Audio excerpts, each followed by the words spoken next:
سبحان الذي سخر لنا هذا وما كنا له مقرنين وإنا إلى ربنا لمنقلبون. اللهم إنا نسألك في سفرنا هذا البر والتقوى ومن العمل ما ترضى. اللهم هون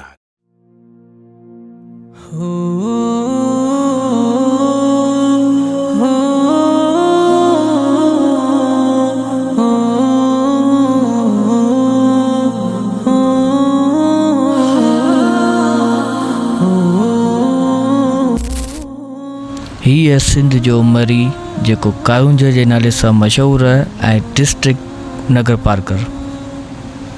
इन में को शक कोन्हे त ही केॾी ख़ूबसूरत जन्नत जहिड़ी वादी आहे जेका सिंध में वाक़ई आहे। ही व्लॉग शूट थियल आहे 2019 में ऐं ही जेको मौसम आहे इहो आहे अगस्त जो। सिंध जी ख़ूबसूरत वादियुनि ॾे अक्सर टूरिस्ट हेॾां रुख कंदा आहिनि ऐं हिते अची पंहिंजो नॉर्दर्न एरिया जा मज़ा वठंदा आहिनि। हिते एग्ज़ैक्ट लेवल जा होटल्स मौजूदु आहिनि ऐं तव्हां पंहिंजी अगरि चाहियो त कैंपिंग बि करे सघो था। Safe and secure environment.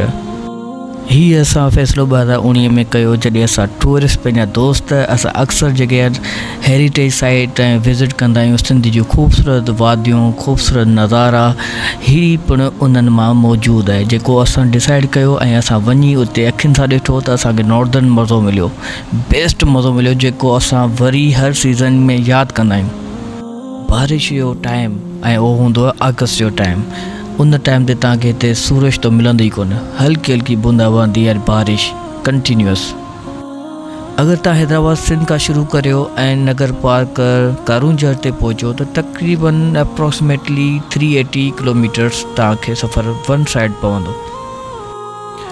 ऐं जॾहिं तव्हां सफ़र में निकिरंदो त तव्हांखे मीरपुर खास वारे रोड खां उमरकोट खां पोइ मिठी खां पोइ नगर पार्क ऐं पोइ कारुंजर जी ख़ूबसूरत नज़ारनि ते तव्हां अची पहुचंदो।